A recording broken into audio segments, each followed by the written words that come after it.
The late afternoon sun cut through the Venetian blinds of the Warner Brothers executive office, casting striped shadows across the polished mahogany table. Outside, the Los Angeles summer heat shimmered above the studio lot, but inside, the air conditioning hummed efficiently, keeping the room at a perfect, impersonal chill. James Dean sat slouched in a leather chair that probably cost more than his monthly rent, aware of how deliberately out of place he looked. At 23, Dean wasn't entirely unknown. He'd done some television, studied at the Actors Studio in New York, and just landed a supporting role in East of Eden. But in the hierarchy of 1954 Hollywood, he was nobody, just another hopeful with sharp cheekbones and an intensity that made people uncomfortable. That discomfort was precisely what had caught Jack Warner's attention. "Mr. Dean, we believe you have tremendous potential," said Howard Levinson, head of talent acquisition, his voice carrying the practiced smoothness of someone who had delivered the same speech hundreds of times. "Warner Brothers prides itself on developing stars, not just casting actors." Dean's eyes flickered briefly toward Levinson, then back to some middle distance.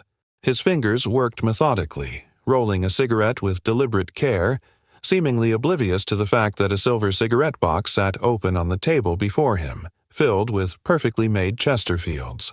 "The studio system works, Mr. Dean. It's designed to protect both parties," continued Levinson, unfazed by Dean's apparent indifference. 7 years provide stability, structure, direction. Jack Warner himself sat at the head of the table, saying little but watching Dean with the calculating gaze of a man who had transformed actors into commodities for decades. Beside him sat Marcus Ridley, Warner's right-hand man, whose perpetual scowl had intimidated generations of performers into compliance. "Your image will be carefully managed by the best publicity department in the business," Ridley interjected, tapping manicured fingers against a leather portfolio. "We'll coordinate appropriate public appearances, suitable romantic connections, fashion choices, everything to position you properly with audiences." Dean lit his hand-rolled cigarette with a silver lighter borrowed from the table. He took a long drag, exhaled toward the ceiling, and finally spoke. "And if the image doesn't fit?" His Midwestern accent was still present beneath the affected indifference. The three executives exchanged practiced smiles. "That's the beauty of our system, James. May I call you James?" Warner finally spoke, leaning forward slightly. "We've been creating stars since before you were born. We know what works. The public thinks they want authenticity, but what they really want is a carefully crafted illusion of it." Dean's face remained impassive, but something flickered behind his eyes, a quiet rebellion that nobody in the room recognized yet. He'd come from Fairmount, Indiana, population 3,000, where people said what they meant and wore their identities plainly. Hollywood was a different universe. "The contract also stipulates moral behavior clauses," Ridley continued, flipping through the document. "Standard requirements. Nothing that would make the studio look bad. No public intoxication. No inappropriate relationships. Maintaining a wholesome American image." "Wholesome," Dean repeated, the word hanging in the air like smoke. "America loves wholesome, kid," Warner said with the confidence of a man who believed he controlled America's dreams. "Brando's pushing boundaries, but even he knows where the line is. The audience wants to fantasize about rebellion, not actually see it." Dean took another drag, remembering the tiny apartment in New York where he'd studied with Strasberg, immersing himself in the method, learning to bring truth to performance, not calculation. He'd watched Brando in A Streetcar Named Desire 14 times, mesmerized by how the actor had transformed himself completely. There was power in that kind of commitment, a power that had nothing to do with contracts or publicity departments. "The salary structure begins at $750 per week for the first year," Levinson continued, seemingly unaware of Dean's mental departure, "escalating to $3,000 by year 7, plus bonuses based on box office performance, of course. For a farm boy from Indiana, it was fortune, security, the end of wondering where the next job would come from. All he had to do was sign. Additionally," Warner added, his tone shifting to something resembling genuine enthusiasm, "we've already lined up your next 3 pictures after Eden wraps. Good, solid roles, a war hero, a troubled but redeemable cowboy, and a college athlete who overcomes adversity. Dean's eyes narrowed slightly. What about the script Kazan showed me? Rebel without a cause. The three executives exchanged glances. That project is in development, Warner said carefully. But frankly, it's problematic. Too much moral ambiguity. We'd prefer to establish you with more conventional heroic roles first. Conventional, Dean repeated, another word that hung in the air like an accusation. A secretary entered with coffee served in bone china cups on a silver tray. The room fell silent as she poured for each man, the quiet punctuated only by the gentle clink of silver against porcelain. Dean watched her, how she performed her role perfectly, invisible yet essential, like most people in this town. James, Warner said after she left, his tone suddenly paternal. I've been in this business long enough to spot something special. You have it, but raw talent needs refinement, direction. He gestured around the wood-paneled room. This is how stars are made. Bogart, Cooper, Flynn, they all sat where you're sitting. They all signed. Dean set his untouched coffee down and leaned forward slightly, his posture changing for the first time since he'd entered the room. Mr. Warner, with respect, those men became stars in a different America. The statement hung in the air, unexpectedly perceptive. The war had changed everything. The country, the audience, what they wanted from their entertainment. Dean knew it. Somewhere deep down, these men knew it too, but their system wasn't built to adapt. The world is changing, Dean continued, his quiet intensity suddenly filling the room. People don't want more illusions. They've had enough of those. Ridley's laugh was sharp, dismissive. Kid, people have always wanted illusions. That's the whole business. Dean shook his head slowly. Not anymore. Not the same way. He gestured vaguely toward the window, toward the world outside the studio gates. There's something happening out there. You can feel it. Warner studied him with newfound interest, hearing something in Dean's voice that suggested this wasn't just negotiation tactics. The young actor actually believed what he was saying. That's why Brando connects, Dean continued. He's not playing at being authentic. He is authentic. That's what I want to do. Marlon Brando, Warner said carefully, is a singular phenomenon, and even he understands the rules of the game. Eek. Dean stubbed out his cigarette in the pristine ashtray. Maybe the game is changing. Levinson cleared his throat.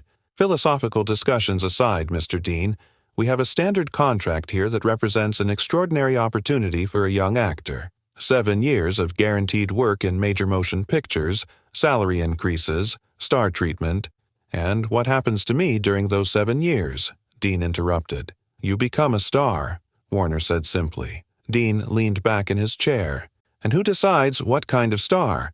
The question seemed to perplex the executives, as if the answer was so obvious it needn't be stated. The studio has decades of experience creating, Ridley began. Creating what you think people want, Dean finished. I'm not interested in being created. An uncomfortable silence fell over the room. This wasn't how these meetings typically progressed. Young actors, especially unknowns from the Midwest, didn't challenge Jack Warner's vision of stardom. Mr. Dean, Warner finally said, his tone hardening slightly, perhaps you misunderstand the opportunity before you. In this town, careers are built on relationships and trust. The studio invests in you. You trust the studio's judgment. Dean nodded slowly, as if considering this perspective for the first time. Then he stood up, adjusting his worn leather jacket. Thank you for the opportunity, Mr. Warner. But I think we might have different ideas about what makes an actor worth watching. The three executives stared at him, momentarily speechless. Nobody walked out on Jack Warner. Nobody. Son, Warner said, his voice caught between disbelief and warning. There are 1,000 young men who would kill for this contract. Dean paused at the door, his hand on the knob. Then maybe one of them is a better fit for what you're looking for.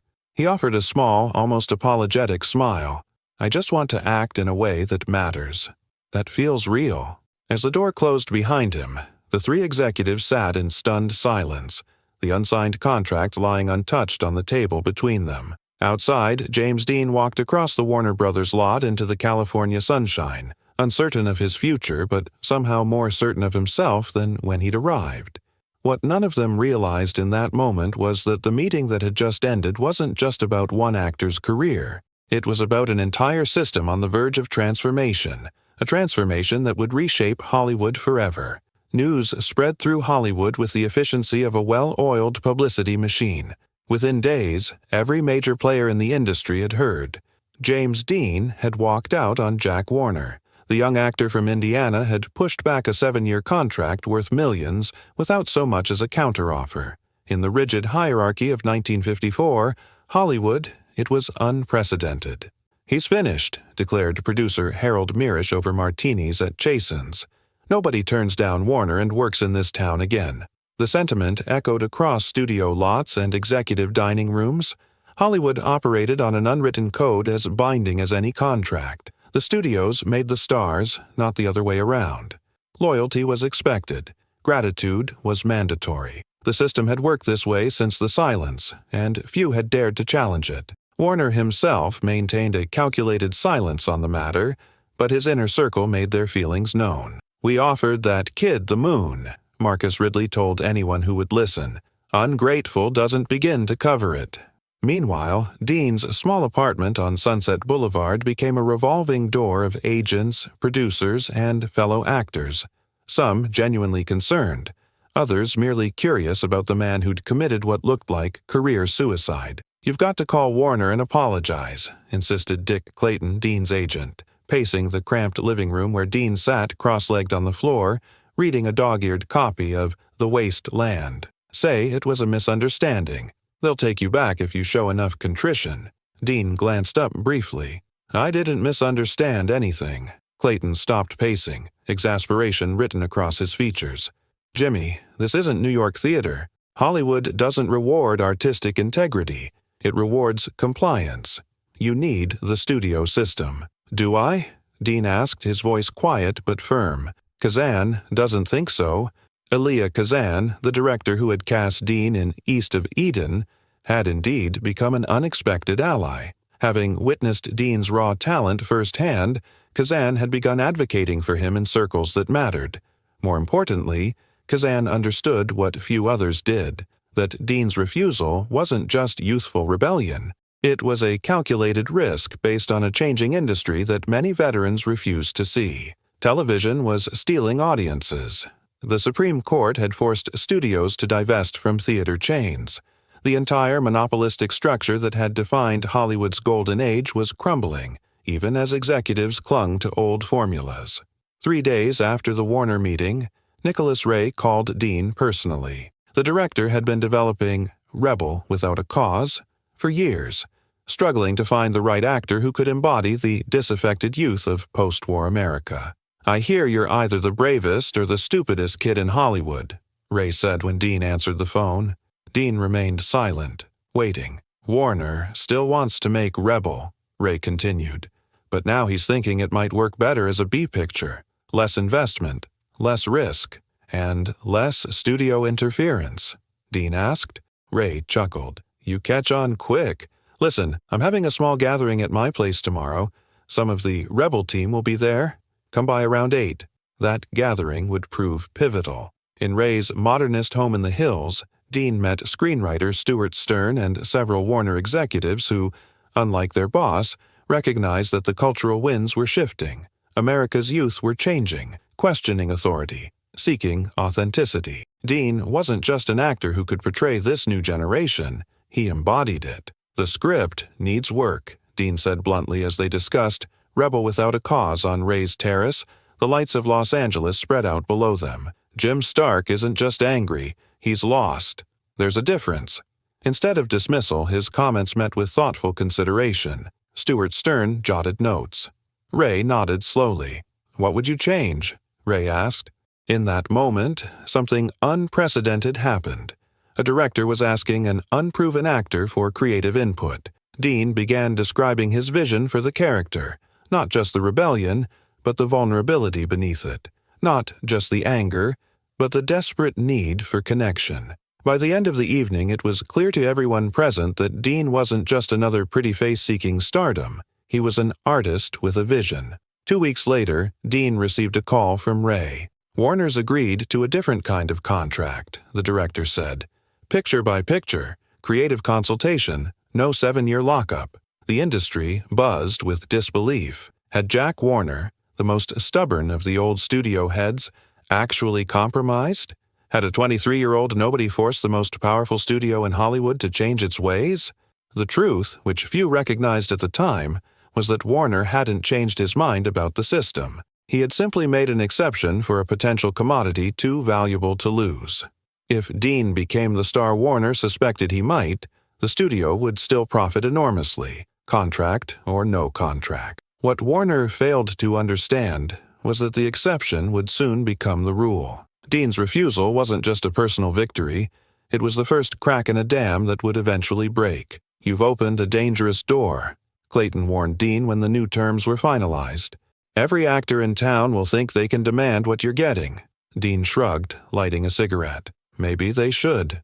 As filming for East of Eden continued under Kazan's direction, Dean's reputation grew. His intense preparation, his complete immersion in character, these weren't just acting techniques, they were a new approach to the craft itself. When he improvised a scene, bringing Kazan to tears with an unscripted emotional breakdown, word spread throughout the industry. Something new was happening, something authentic. In private, even Jack Warner begrudgingly admitted the young actor had something special. "He's difficult," Warner told his board of directors, but so was Bogart, so was Cagney. The difficult ones sometimes become the irreplaceable ones. By the fall of 1954, as East of Eden wrapped and pre-production for Rebel Without a Cause began, James Dean had achieved something no young actor had done before. He had forced Hollywood to meet him on his terms. He wasn't owned by the studio, he was partnered with it. The shocking refusal that many had predicted would end his career before it began had instead launched a new kind of relationship between actor and studio, one based on mutual need rather than indentured servitude. It was a first step toward dismantling a system that had controlled performers' lives and careers for decades. And Hollywood would never be the same again. By early 1955, the first screenings of East of Eden sent shockwaves through Warner Brothers executives who had watched dailies with skepticism, now sat in stunned silence as Dean's performance as Cal Trask unfolded on screen. His portrayal of the troubled son seeking his father's approval wasn't just compelling, it was transformative. Dean hadn't simply played the role, he had inhabited it with a raw vulnerability rarely seen in male performances of the era. "It's like watching someone with no skin," one female executive whispered during a pivotal scene. "Everything is exposed."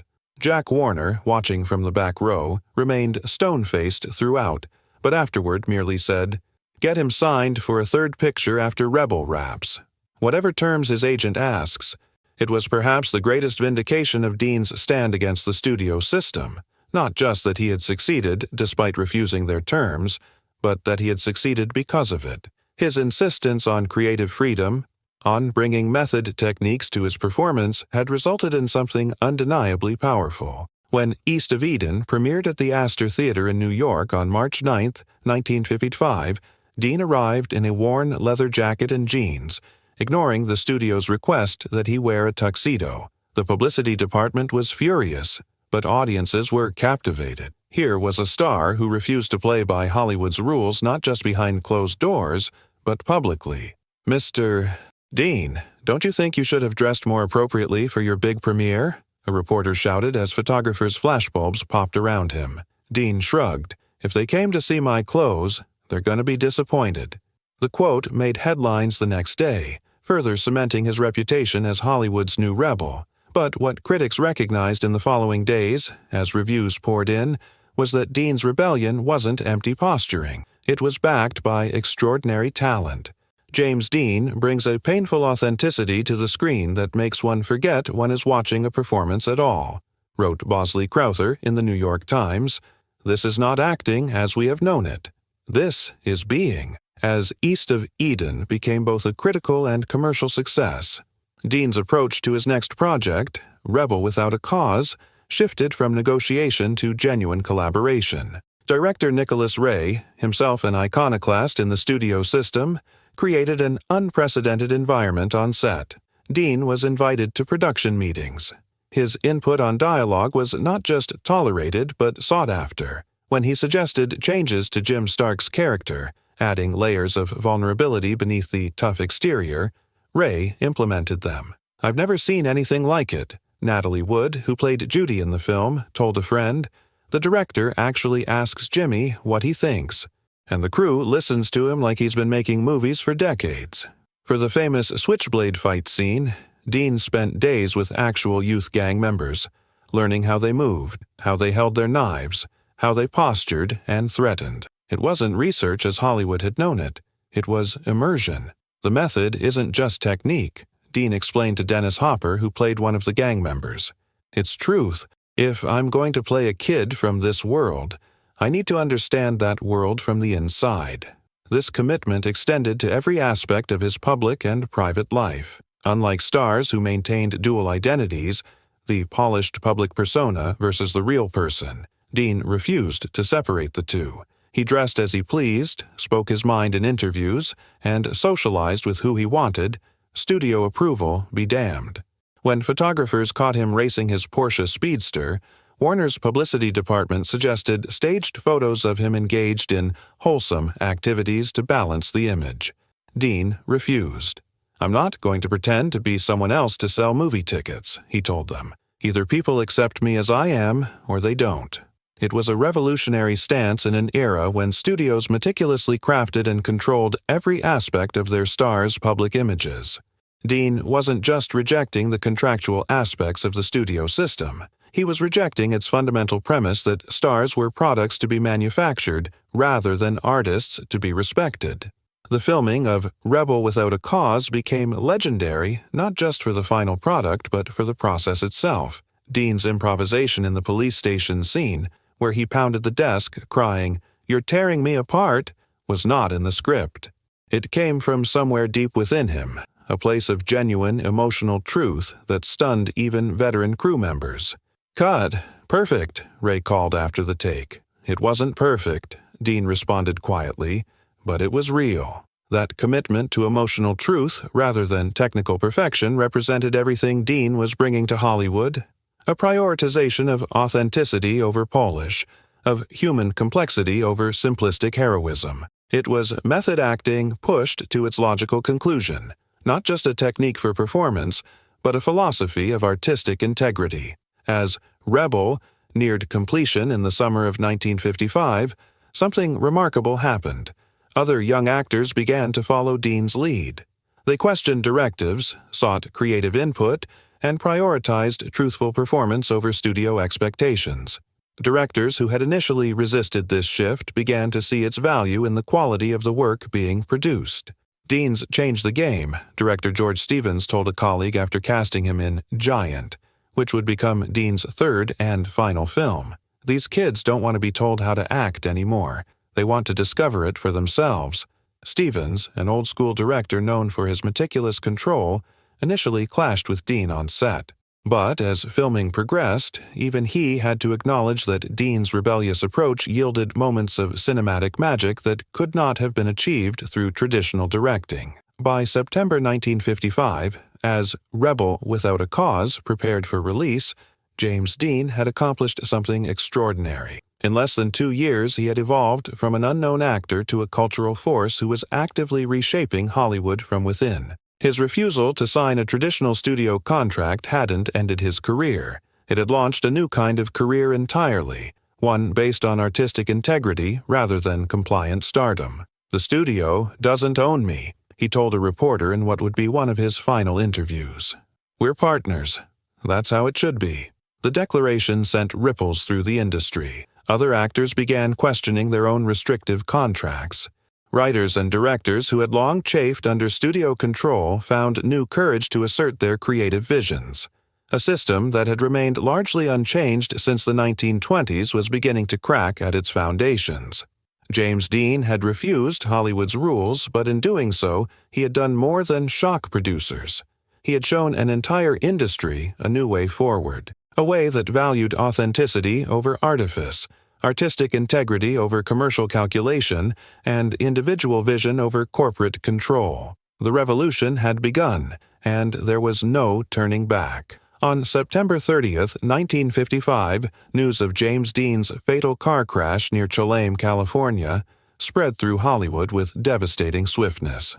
The 24-year-old actor, driving his new Porsche 550 Spyder to a race in Salinas, had collided with another vehicle at an intersection. He was pronounced dead on arrival at Paso Robles War Memorial Hospital. The industry that had initially rejected his rebellion now found itself in mourning for the very individualism it had tried to suppress. Studio executives who had once scoffed at Dean's refusal to play by their rules now ordered flags at half-mast. Warner Brothers, where Dean had staged his most significant act of defiance, issued a statement calling him one of the greatest actors of his generation. The timing was cruelly ironic. Rebel, Without a Cause, was weeks away from release. Giant, his final film, was still in production, with several of Dean's scenes yet to be filmed.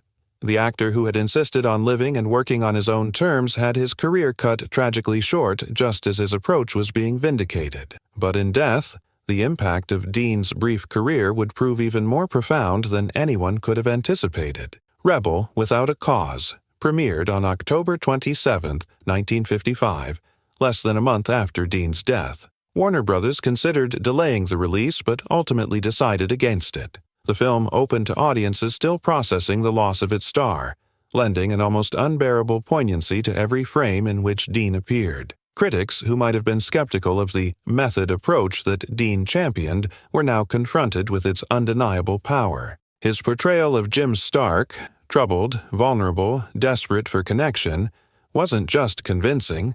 It spoke directly to a generation that had previously gone unrepresented in Hollywood cinema. Dean doesn't just play the alienated teenager, he embodies the very essence of post-war youth disillusionment, wrote critic Pauline Kael. It's as if the camera isn't watching him at all, but rather capturing something true and unguarded about America itself. Audiences responded with unprecedented emotional intensity. Teenagers wept openly in theaters. Young men adopted Dean's style of dress, his mannerisms, his way of moving through the world. Young women wrote letters to Warner Brothers by the thousands, many addressed directly to Jim Stark, the character Dean had fought to portray with such nuanced humanity. Within the industry, something even more significant was happening. The contract system, the very structure Dean had refused to accept, was beginning to collapse under the weight of its own obsolescence. If Dean could become this influential without a 7-year contract, what's the point of them? Asked one agent at William Morris, speaking to a room of colleagues. The audience doesn't care about studio loyalty. They care about authenticity. By early 1956, as Giant moved toward completion with Dean's remaining scenes either cut or filmed using a double, the major studios faced a wave of contract renegotiations. Actors who had previously accepted restrictive terms now demanded creative input, script approval, and the right to work on outside projects, all concessions that Dean had secured through his shocking refusal just 2 years earlier. Studio heads who had initially dismissed Dean's stance as youthful arrogance now found themselves on the defensive. The monopolistic structure that had defined Hollywood since the silent era was crumbling, not just because of external forces like television and antitrust legislation, but because of an internal revolution in how creative talent viewed its relationship with the studios. Dean showed us all that the power dynamic could be reversed, said Montgomery Clift, himself an early pioneer of the method approach. The studios need great actors more than great actors need any particular studio. He understood that before most of us did. By 1957, as Giant received multiple Academy Award nominations, including a posthumous Best Actor nomination for Dean, the transformation was accelerating. Directors like Nicholas Ray and Elia Kazan, who had supported Dean's rebellion, found themselves increasingly in demand precisely because of their willingness to collaborate with actors rather than simply direct them. The method, once viewed with suspicion by traditional Hollywood, became the dominant approach for a new generation of performers. Actors like Paul Newman, Joanne Woodward, and Warren Beatty cited Dean's example as they built careers that prioritized artistic integrity over studio convenience.